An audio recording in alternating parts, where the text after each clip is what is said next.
책 읽는 다락방의 제이입니다.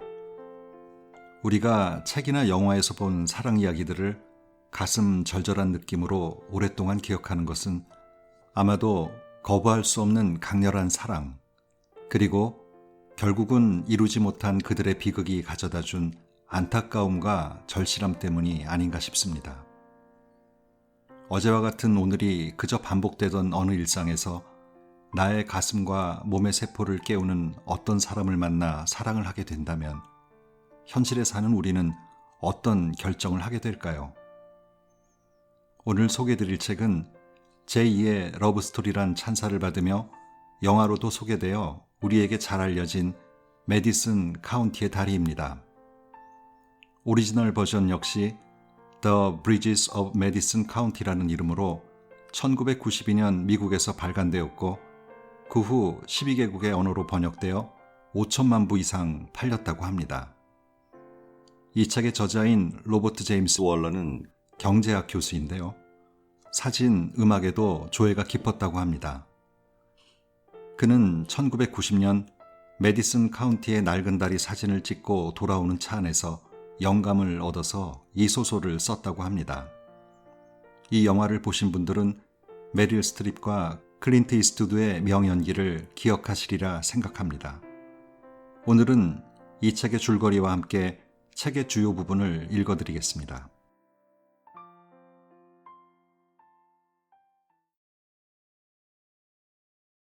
(1965년 8월) 어느 무더운 여름날 52살의 사진작가 로버트 킹케이드는 내셔널 지오그래픽의 의뢰를 받아 메디슨 카운티에 있는 다리들을 촬영하러 그 지방에 이르지만 7번째 다리인 로즈먼 다리를 찾을 수 없자 길을 물으러 한 집을 방문하게 됩니다.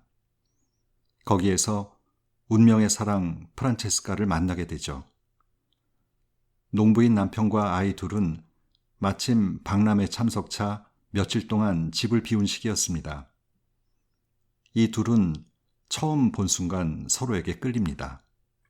프란체스카는 그가 찾는 다리를 직접 안내해 주기 위해 그의 차를 타고 함께 그곳으로 가면서 그의 삶의 흔적들을 접하게 되고 사진 작업을 하는 강인하고도 능숙한 그의 몸놀림과 진지함에 점점 빠져듭니다. 답사를 마치고 그녀를 내려주러 다시 집으로 왔을 때 그녀는 아이스티를 제안하고 그들은 저녁까지 함께하면서 서로를 알아갑니다. 신발을 벗고 샤워를 하고 저녁을 같이 준비하는 일상적인 행위 속에서 그들은 서로의 대화, 몸동작을 유심히 살피며 서로에게 점점 빠져듭니다. 그 다음 날 보수적인 동네 사람들의 시선과 소문을 염려하면서도 프란체스카는 킹케이드가 촬영하는 장소로 찾아가 그를 도와주면서 그와 함께 있는 시간에 행복감을 느낍니다. 작업을 마치고 다시 집으로 돌아온 그들은 서로 짐 정리를 하고 그녀는 오랜만에 몸단장을 합니다. 샤워를 마치고 새 드레스를 입고 나온 그녀를 보고 킨케이드는 깊은 사랑을 느끼게 되고 그녀 또한 잊고 살아왔던 여성성을 온몸을 통해 느끼게 됩니다. 그 화요일 밤, 의도하지 않았는데도 그들은 부엌에서 춤을 추며 점점 가까워졌다. 프란체스카는 그의 가슴에 달라붙어 춤을 추면서 원피스와 셔츠 사이로 그가 그녀의 가슴을 느낄 수 있을지 궁금했다. 아마도 그러리라는 확신이 들었다. 그는 굉장히 느낌이 좋은 사람이었다. 프란체스카는 이런 기분이 영원히 계속되기를 바랐다. 옛 노래가 더 나오고 춤을 더 추고 그의 몸이 그녀의 몸에 더 밀착되기를 바랐다. 그녀는 다시 여자가 되었다. 다시 춤출 여유가 생긴 것이다. 느릿느릿, 끈기 있게. 그녀는 집으로 돌아가고 있었다. 한 번도 가본 적이 없는 고향으로 향하고 있었다. 킨케이드는 이제 그녀 안으로 떨어졌다. 그리고 그녀도 그의 안으로 떨어졌다. 프란체스카는 그의 뺨에서 뺨을 떼고 검은 눈으로 그를 올려다 보았다. 그러자 그는 그녀에게 키스했고 그녀도 그에게 입맞춤했다. 부드럽고 오랜 키스가 강이 되어 흘러들었다. 그들은 춤을 핑계로 하는 것을 그만두었다.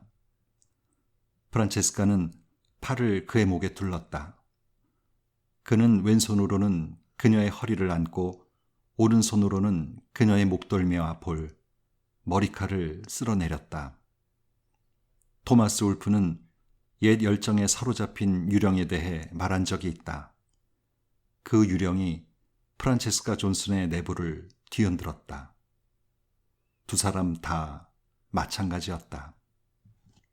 처음에 그녀는 로버트 킹케이드와 무슨 일을 하든 가족과 메디슨 카운티의 생활에 얽힌 자기의 일부분이 그대로 남아있을 수 있으리라는 것을 의심하지 않았다. 하지만 그가 그것을 모두를 가져가 버렸다.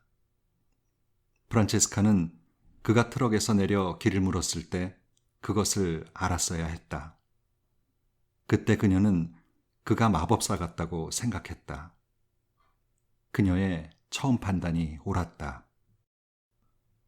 로버트 킹케이드의 오랜 방황은 끝을 맺었다. 그리고 마침내 그는 알았다. 지금까지 그가 걸었던 인적 드문 해안의 작은 발자국들의 의미를, 한 번도 항해를 떠나본 적이 없는 배에 실린 비밀스러운 화물의 의미를, 황원역 도시의 구불구불한 길을 지나는 그를 커튼 뒤의 창문을 통해 바라보는 눈동자들의 의미를. 그는 먼 여행을 떠났다가 이제는 집에 돌아와 난로 앞에서 불꽃을 바라보며 외로움을 녹이는 사냥꾼이었다. 마침내, 드디어 그는 여기까지 온 것이다. 이렇게 멀리까지. 아침이 밝을 무렵 그는 몸을 약간 일으키고 그녀의 눈을 마주보며 말했다. 내가 지금 이 혹성에 살고 있는 이유가 뭔지 알아요? 여행하기 위해서도 사진을 찍기 위해서도 아니요. 당신을 사랑하기 위해서 이 혹성에서 살고 있는 거요. 이제 그걸 알았어. 나는 머나먼 시간 동안 어딘가 높고 위대한 곳에서부터 이곳으로 떨어져 왔어. 내가 이 생을 산 것보다도 훨씬 더 오랜 기간 동안, 그래서 그 많은 세월을 거쳐 마침내 당신을 만나게 된 거야. 그들이 아래층에 내려왔을 때 아직도 라디오가 켜져 있었다. 새벽이 밝아왔지만 태양은 짧은 구름막에 가려 있었다. 프란체스카, 부탁하고 싶은 게 있어. 그는 커피를 만드느라 부산을 떠는 그녀에게 미소 지었다. 뭔데요? 프란체스카가 그를 보았다. 저는 그를 너무나 사랑합니다. 변함없이. 그를 더 많이 원하는 내 마음을 멈출 수가 없습니다. 그녀는 속으로 생각했다. 어젯밤에 입었던 청바지와 티셔츠를 입어요. 그 샌들도 신고 딱 그것만 걸쳐요. 오늘 아침 당신이 어떤 모습인지 사진을 찍고 싶어요. 우리 두 사람만을 위한 사진을. 그녀는 위층으로 올라갔다. 그녀는 옷을 입고 그와 함께 초원으로 나갔다. 거기서 그는 해마다 그녀가 보곤 했던 그 사진을 찍었다. 목요일 오후, 그들은 사랑을 나눈 후 이야기를 했다. 두 사람 다 이런 대화를 나누어야 한다는 것을 알고 있었다. 지금까지는 둘 다 피해온 화제였다.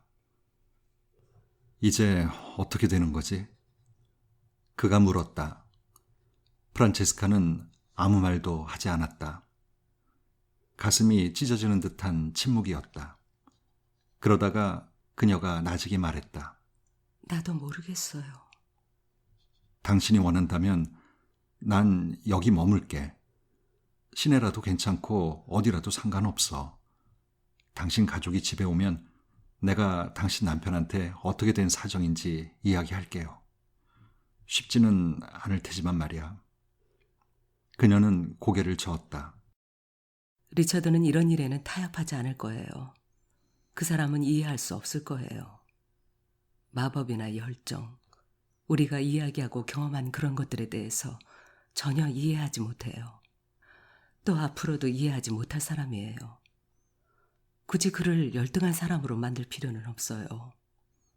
그가 느끼거나 생각해온 것들과 너무 동떨어진 부분이니까요.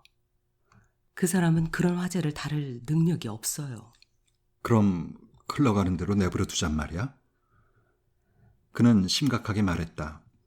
웃음기라고는 찾아볼 수 없었다. 나도 모르겠어요, 로버트.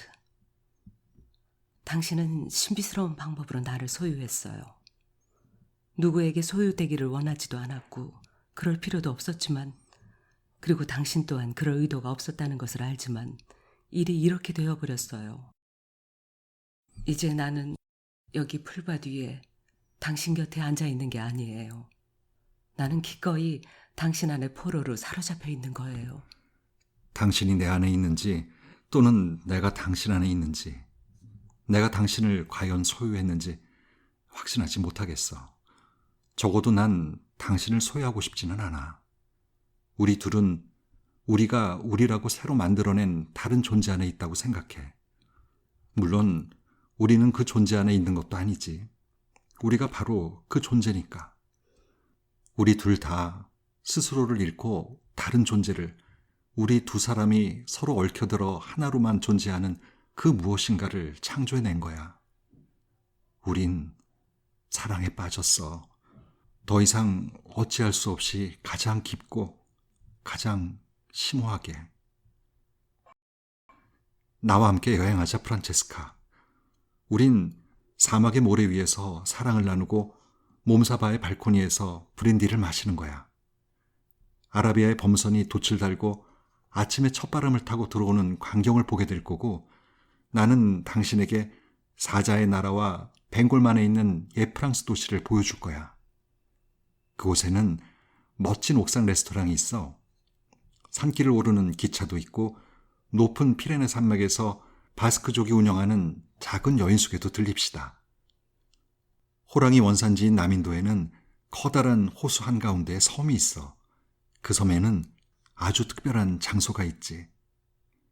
당신이 길 따라 바람 따라 떠도는 여행을 싫어한다면 어딘가에서 개업을 할게. 그 지방의 풍물 사진을 찍거나 인물 사진을 찍거나 무슨 일이든 해서 우리가 생활할 수 있도록 할게. 로버트, 우리가 어젯밤 사랑을 나눌 때 당신이 한 말을 난 아직도 기억하고 있어요. 당신이 나는 고속도로고 방랑자고 또 바다로 나갔던 모든 돛담배야 라고 말했죠. 당신이 옳았어요. 당신이 느끼는 건 바로 그거예요. 당신 안에는 길이 있어요. 아니, 그 이상이죠. 뭐라고 설명할 수는 없지만 당신은 어쨌든 길 자체예요. 환상과 현실이 만나면서 미처 이어지지 못한 틈. 당신은 바로 거기에 있어요. 거기 길 위에. 그 길은 바로 당신 자신이에요.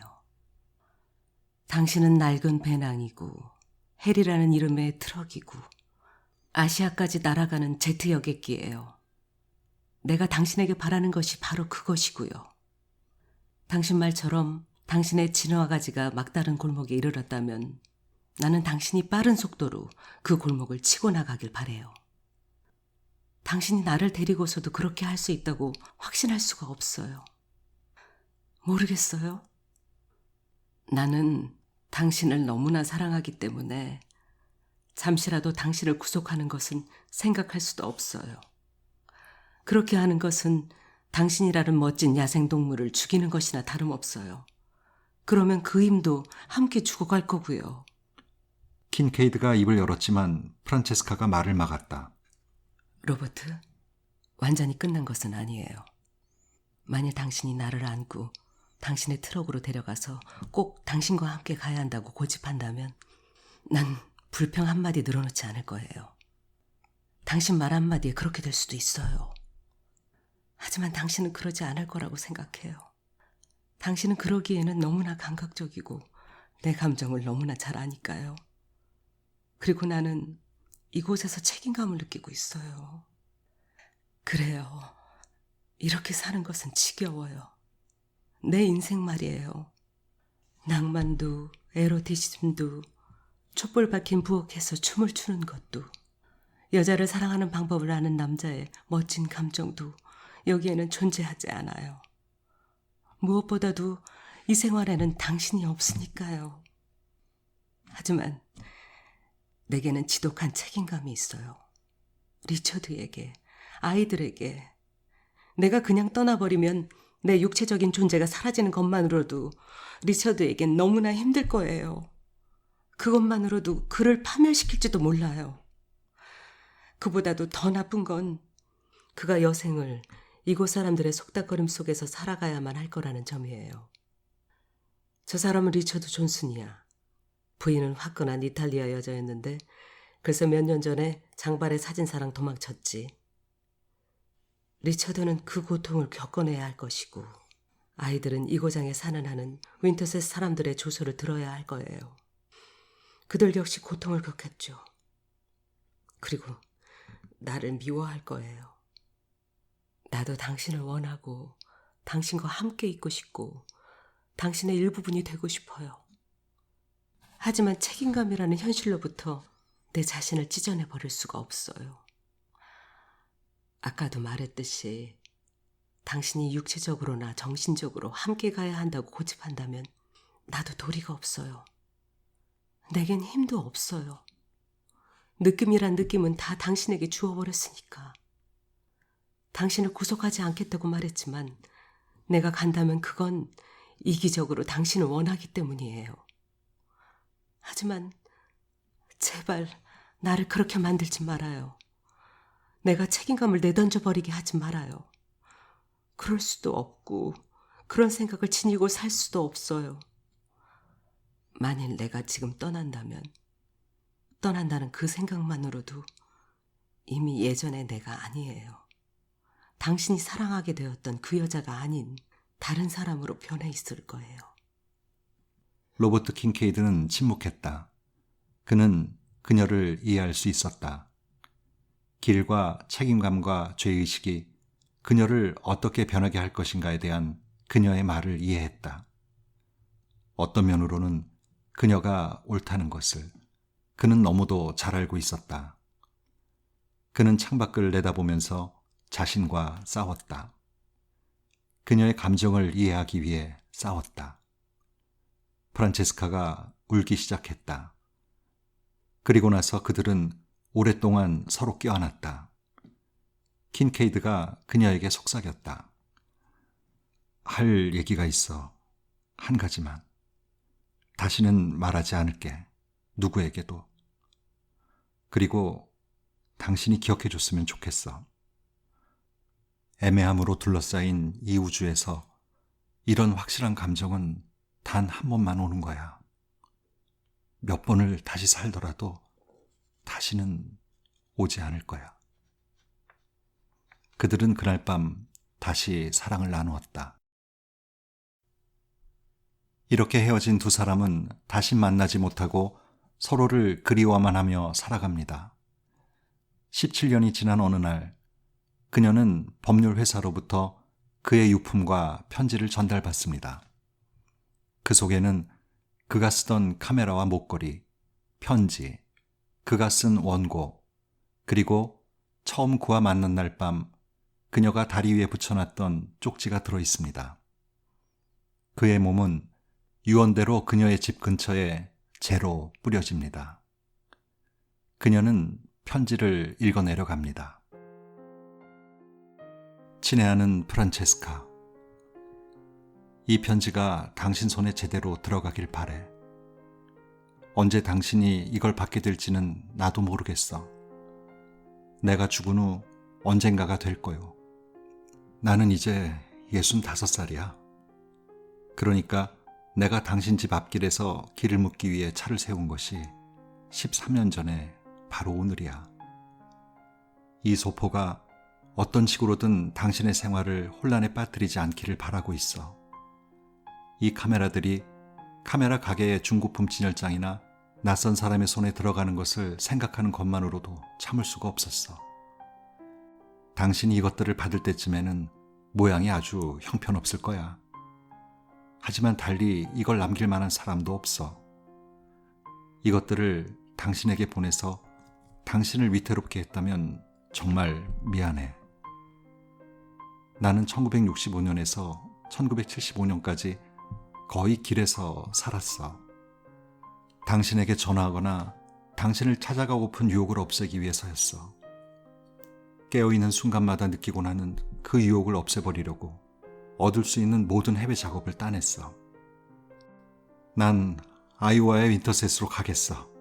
그리고 어떤 대가를 치르더라도 프란체스카를 데리고 와야겠어. 라고 중얼거린 때가 여러 번 있었지. 하지만 당신이 한 말을 기억하고 있고 또 당신의 감정을 존중해. 어쩌면 당신 말이 옳았을지도 모르겠어. 그 무더운 금요일 아침 당신 집 앞길을 빠져나왔던 일이 내가 지금까지 한 일과 앞으로 할 일 중에서 가장 어려운 일이었다는 점만은 분명히 알고 있어. 사실 살면서 그보다 더 어려운 일을 겪을 사람이 몇 사람이나 있을지. 나는 1975년 내셔널 지오그래픽을 그만두고 나머지 세월을 한 번에 며칠 정도만 떠나면 되는 작은 일을 골라 하고 있지. 재정적으로 힘들긴 하지만 그런대로 살아나가고 있어. 언제나 그랬듯이. 나는 그런 식으로 일하는 게 마음에 들어. 남자들은 나이가 들수록 물을 좋아하게 되는 것 같아. 강이나 바다 말이야. 아, 이젠 내게 개도 한 마리 생겼어. 골든 리트리버. 난 녀석을 하이웨이라고 부르는데 여행할 때도 대부분 데리고 다녀. 녀석은 창문에 고개를 내밀고 좋은 촬영거리가 있나 두리번거리곤 하지. 1972년 메인주의 아카디아 국립공원에 있는 벼랑에서 떨어지는 바람에 발목이 부러졌어. 떨어지면서 목걸이와 메달도 달아나 버렸는데 다행스럽게도 그 주변에 떨어져 있어서 보석상에 가서 목걸이줄을 고쳐야 했어. 내 가슴 속에는 쟤만 남았네. 내가 표현할 수 있는 말은 그 정도야. 당신을 만나기 전에는 몇몇 여자들을 만나기도 했지만 그 이후로 내겐 아무도 없어. 의식적으로 그러는 것이 아니라 단지 아무 관심도 없어졌어. 한 번은 제 짝꿍을 사냥꾼의 총에 잃은 거위를 보았지. 당신도 알다시피 거위들은 평생토록 한 쌍으로 살거든. 거위는 며칠 동안 호수 주위를 맴돌았어. 내가 마지막으로 거위를 봤을 때는 갈대밭 사이에서 아직도 짝을 찾으며 헤엄치고 있었어. 문학적인 면에서 약간 적나라한 유추일지 모르지만 정말이지 내 기분이랑 똑같은 것 같았어. 안개 내린 아침이나 해가 북서쪽으로 기울어지는 오후에는 당신이 인생에서 어디쯤 와 있을지, 내가 당신을 생각하는 순간에 당신은 무슨 일을 하고 있을지를 생각해. 복잡할 건 없지. 당신네 마당에 있거나 현관에 그네 앉아 있거나 아니면 부엌의 싱크대 옆에 서 있겠지. 그렇지? 나는 모든 것을 기억하고 있어. 당신에게 어떤 향기가 나는지, 당신에게 얼마나 여름 같은 맛이 나는지도, 내 살에 닿는 당신의 살갗이며 사랑을 나눌 때 당신이 속삭이는 소리. 로버트 펜월에는 신이 포기한 것 같은 세상이란 구절을 사용한 적이 있지. 내가 시간에 대해 느끼는 감정과 아주 가까운 표현이요. 하지만 언제나 그런 식으로 살 수는 없잖아. 그런 느낌이 지나치게 강해지면 나는 하이웨이와 함께 해리를 몰고 나가 며칠씩 도로를 달리곤 해. 나 자신에게 연민을 느끼고 싶진 않아. 나는 그런 사람이 아니니까. 그리고 대부분은 그런 식으로 느끼지도 않고. 대신 당신을 발견한 사실에 감사한 마음을 안고 살아가고 있어. 우리는 우주를 떠도는 두 점의 먼지처럼 서로에게 빛을 던졌던 것 같아. 신이라고 해도 좋고 우주 자체라고 해도 좋아. 그 무엇이든 조화와 질서를 이루는 위대한 구조 아래에서는 지상의 시간이 무슨 의미가 있겠어. 광대한 우주의 시간 속에서 보면 나흘이든 4억 광년이든 별 차이가 없을 거야. 그 점을 마음에 간직하고 살려고 애써요. 하지만 결국 나도 사람이요. 그리고 아무리 철학적인 이성을 끌어대도 매일, 매 순간 당신을 원하는 마음까지 막을 수는 없어. 자비심도 없이 시간이, 당신과 함께 보낼 수 없는 시간의 통곡 소리가 내 머릿속 깊은 곳으로 흘러들고 있어. 당신을 사랑해. 깊이, 완벽하게. 그리고 언제나 그럴 거야. 마지막 카우보이 로버트. 프란체스카는 그에게 소포를 받던 그해 자기가 죽으면 화장을 해서 그 재를 로즈먼 다리에 뿌려달라고 변호사에게 요청을 합니다. 그리고 7년 뒤 세상을 떠나면서 자녀들에게 그간 자기에게 있었던 일을 편지로 남깁니다. 캐롤린과 마이클에게 지금은 몸이 아주 좋지만 이제 내 일을 정리할 시간이 되었다는 생각이 드는구나. 너희가 알아야 할 굉장히 중요한 일이 있어. 그래서 내가 이 편지를 쓰는 거야. 금고에서 1965년 소인이 찍힌 내게 온 커다란 마닐라 봉투를 발견한 후 너희가 이 편지를 보게 되리라고 생각한다. 가능하다면 부엌의 낡은 식탁에 앉아서 이 편지를 읽도록 해라. 너희는 내가 왜 그런 요청을 하는지 곧 이해하게 될 거야. 이 편지를 내 자식들에게 쓰는 것이 나로서는 어려운 일이지만 해야만 하는 일이기도 하다. 내가 지니고 죽기에는 너무나 강하고 너무나 아름다운 일이 여기 있거든. 그리고 너희 어머니가 어떤 사람이었는지 알려면, 모든 좋은 점과 나쁜 점을 다 알려면 내가 앞으로 하게 될 이야기를 알아야 할 필요가 있단다. 마음 단단히 먹어. 벌써 알았겠지만 그의 이름은 로버트 킨케이드였단다. 그는 사진작가였고 1965년 지붕 있는 다리를 찍으러 여기 왔어. 그 사진이 내셔널 지오그래픽지에 났을 때 이 지역 사람들이 얼마나 흥분했는지 기억해봐라. 또 내가 그 시기부터 그 잡지를 받기 시작했다는 것도 아마 기억날 거야. 이제 너희도 알았겠지? 내가 갑자기 그 잡지에 관심을 기울이게 된 이유를. 시더다리 사진을 찍을 때는 나도 그와 함께 있었단다. 그의 카메라 배낭을 옮기는 일을 맡았지. 이해해 주겠니? 난 너희들의 아버지 또한 사랑했다는 것을. 열광적인 그런 사랑은 비록 아니었지만 말이야. 그때도 그걸 알았고 지금도 그걸 알고 있단다. 그이는 내게 잘해주었고 내게는 보석 같은 너희들을 주었지. 그 점은 잊지 마. 하지만 로버트 킨케이드는 굉장히 다른 사람이었어. 내가 평생토록 보지도 듣지도 어디서 읽어보지도 못했던 그런 사람이었지. 너희가 그를 완벽하게 이해하는 건 불가능할 거야. 무엇보다도 너희는 내가 아니니까. 하지만 그가 움직이는 모습을 보고 그 사람이 진화의 막다른 가지에 다다른 존재에 대해 이야기하는 것을 들었다면 너희도 그의 주위를 맴돌 수밖에 없었을 거다.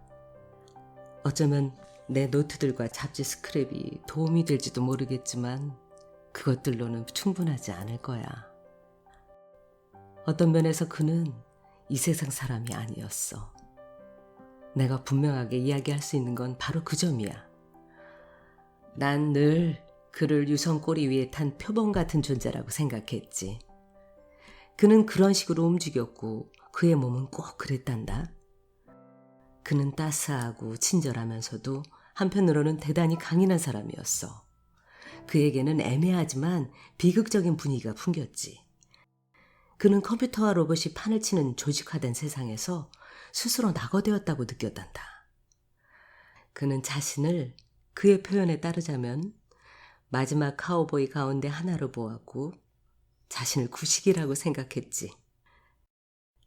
그가 차를 세우고 로즈먼 다리까지 가는 길을 물었을 때 난 그를 처음 보았어. 아버지와 너희 둘은 일리노이주 박람회에 갔을 때였어. 내 말을 믿어주렴. 모험심이 발동해서 그를 쫓아다닌 건 결코 아니었어. 하지만 그를 본 지 5초도 지나지 않아서 난 그를 원한다는 것을 알았지. 우리에게 그런 일이 벌어진 것은 그 사람 탓이 아니야.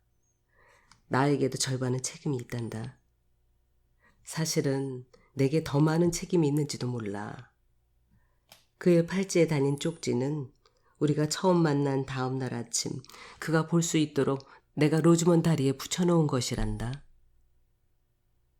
그가 찍은 내 사진을 제외하면 그 쪽지야말로 내가 살아있는 인물이라는 유일한 증거물이었어.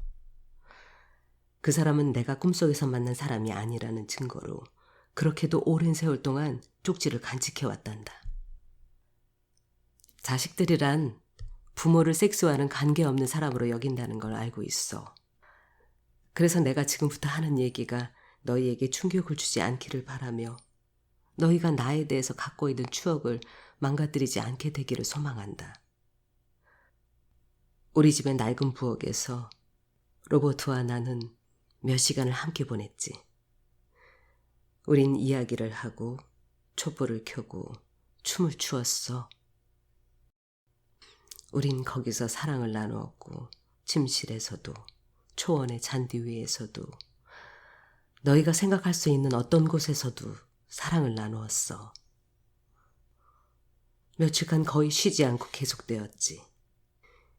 그에 대해서 생각하면 강인하다는 말을 언제나 떠올리게 돼. 적어도 우리가 만났을 당시에는 그랬어. 그의 강렬함은 화살 같았지. 그와 내가 사랑을 나눌 때면 나는 그냥 무기력해졌어.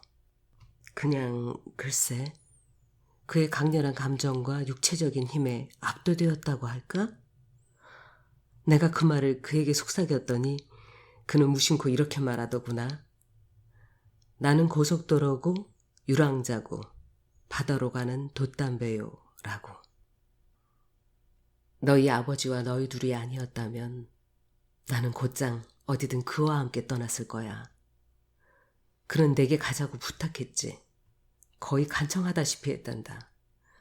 하지만 나는 그러려고 하지 않았고 그는 너무나 민감했고 다른 사람을 존중하는 스타일이어서 그 후로는 우리 생활에 끼어들 수가 없었지. 모순은 이런 점이야. 만일 로버트 킹케이드가 아니었다면 나는 이 오랜 세월을 농촌에 머무를 수 있었을 것 같지가 않구나. 나흘 동안 그는 내게 인생을, 우주를 주었고 조각난 내 부분들을 온전한 하나로 만들어 주었어. 나는 한순간도 그에 대한 생각을 멈춘 적이 없단다. 그가 내 의식 속에 있지 않을 때도 나는 어디선가 그를 느낄 수 있었고 그는 언제나 그 자리에 있었지. 하지만 그런 것이 너희 둘이나 너희 아버지에 대해 내가 느끼는 무엇을 빼앗아 가지는 않았단다. 내 입장에서만 생각하면 내가 옳은 결정을 했다고 자신할 수가 없어. 하지만 가족을 생각해보면 나는 내가 옳은 일을 했다고 확신한단다. 난 나 자신에게 정직해야 하고 너희에게도 정직하게 말하려고 해. 스스로에게 정직하자고 몇 번이나 다짐해보아도 이것만은 진실인 것 같아. 우리들이 함께 지은 사랑의 집에 대해 로버트가 나보다 더 잘 이해했다는 거. 나는 시간이 흐르고 난 후에야 점차 그 상징성을 이해하기 시작했단다. 그가 나와 얼굴을 마주하고 함께 가자고 청했을 때 내가 그 점을 이해했다면 아마 나는 그와 함께 떠났을 거야. 로버트는 이 세상이 지나치게 이성적으로 되어서 마법을 믿지 않게 되었다고 믿었지. 나는 내가 결정을 내리는 데 있어서 너무 이성적이 아니었는지 돌이켜보곤 한단다. 너희로서는 장례 절차에 대한 내 요구가 이해하기 힘들었으리라고 믿는다. 어쩌면 머리가 맑지 않은 노인의 요구라고 생각했을지도 몰라.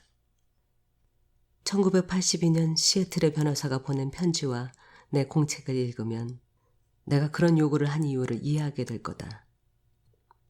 나는 내 가족에게 인생을 주었고 로버트 킹케이드에게는 내게 남은 것을 주었어. 너희 아버지는 자신이 다다를 수 없는 무엇인가가 내 안에 있다는 것을 알았다고 생각해. 때로는 그 사람이 화장대에 숨겨놓은 마닐라 봉투를 몰래 본 것은 아닐까 의심이 들기도 했어. 그이가 죽기 직전 내가 디모인의 병원의 침상 곁에 앉아 있을 때 그는 내게 이런 말을 했어. 프란체스카, 당신에게는 당신만의 꿈이 있다는 것을 잘 알고 있소. 미안하오. 당신에게 꿈을 심어주지 못해서. 우리가 함께 살았던 생애 속에서 가장 감동적인 순간이었지. 너희에게 죄책감이나 연민이나 그런 것을 느끼게 하고 싶지는 않아. 지금 나의 목적은 그것이 아니란다. 다만 너희가 알기를 바랄 뿐이야. 내가 로버트 킹케이드를 얼마나 사랑했는지. 그가 그랬듯이 나는 그 사랑의 감정을 오랜 세월 동안 날이면 날마다 지니고 살았다. 캐럴린, 전에 내 옷장에 있는 밝은 핑크색 원피스를 놓고 우리가 심하게 말다툼 벌였던 것 기억나니? 넌 그걸 입어보고 싶어 했지. 내가 그걸 입은 걸 본 적이 없다면서 그러니까 네게 맡기만 한다면 넘겨주지 못할 이유가 없다고 말했어. 그 원피스는 로버트와 사랑을 나누던 첫날 밤 내가 입었던 옷이었어. 평생토록 그날 밤처럼 그렇게 멋지게 보였던 적이 없었지. 그 원피스는 그 시절에 대한 나만의 작고 바보스러운 추억이었어. 그래서 다시는 입지 않았고 네가 입어보는 것도 거절했지. 나는 로버트 킹케이드와 내가 함께 나눈 것을 부끄러워하지 않는다. 오히려 그 반대야. 오랜 세월에 걸쳐 그를 절실하게 사랑했지만 내 쪽에서 그에게 연락하려고 애썼던 것은 딱 한 번뿐이었어. 너희 아버지가 돌아가신 후였지. 시도는 실패했고 나는 그에게 무슨 일이 일어났을까 봐 걱정스러웠어. 그런 두려움 때문에 다시는 연락하려고 애쓰지 않았지. 현실과 마주할 수가 없더구나. 그러니 1982년 변호사의 편지와 소포가 왔을 때 내 기분이 어땠을지 이제 너희도 상상할 수 있겠지? 말했듯이 너희가 나를 이해해 주기를 바란다. 나를 나쁘게 생각하지 않기를 바래. 나를 사랑한다면 내가 한 일도 사랑해야 하는 거야. 로버트 킹케이드는 대부분의, 아니, 모든 여자가 경험하지 못할 방식으로 내게 가르쳐 주었어. 여자가 되는 것이 어떤 것인지를. 그는 멋지고 따스한 사람이었고 분명히 너희의 존경과 사랑을 받을 자격이 있는 사람이란다. 너희가 그에게 존경과 사랑을 다 줄 수 있기를 소망한다. 그는 나를 통해 그 사람 나름대로의 방식으로 너희에게 잘해 주었으니까. 잘 지내거라, 내 아이들아. 엄마가.